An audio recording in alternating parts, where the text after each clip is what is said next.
It's 4:30 in the morning and I'm supposed to be on my way to Boya for the Exponential Youth Summit, and I'm supposed to give a talk today on career development, most essentially how to pick and start out in the right career. So while doing my research for my talk today, I stumbled across this very interesting Bible quote from Hosea, and it says, "My people perish because of the lack of knowledge." Now it got me thinking, like, what knowledge are they actually talking about? Is it knowledge of, I don't know, music? Is it knowledge of the world? It was essentially knowledge of self, identifying who you are truly to be able to harness or accept the gifts from God. That is how I broke down 6 essential steps that I believe we constantly go through in our minds while trying to identify and pick out a career path that we can follow through in life. So first and foremost, the most important on the list will be identifying who you are, who you truly are, your values, your interests, your personality, your aptitude. All of those different points play a key role in deciding which career path you go down in. And I think it is the foundational basis.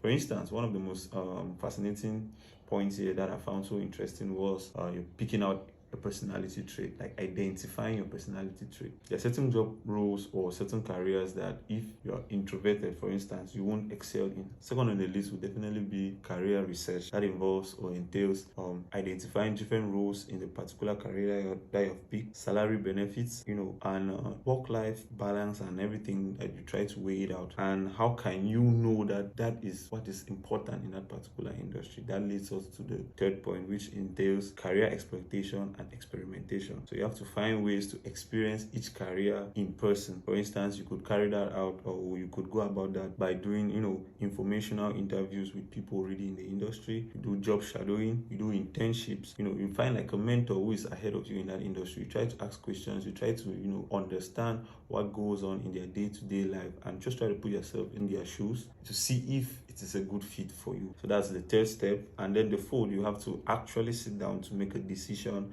and then pick a career based off of everything that you had done. The first 3 points are just foundational to where you are headed. So essentially, you have to weigh out all the advantages and disadvantages of the different career paths that you have been exploring. So it's actually a decision-making point. The fifth step will be final planning and action, where you actually need to get in hands-on into the industry which you've picked and just get started with it. So the sixth and final point will be job search or opportunity search and acceptance. Be it you're interested in pursuing a corporate career or you're interested in, pursuing an entrepreneurial career where you might have to build businesses and all. I think at this point, after understanding who you are, doing like personal evaluations and all of that, it's essential that you dive in straight to get started with pursuing your career and you try to connect the dots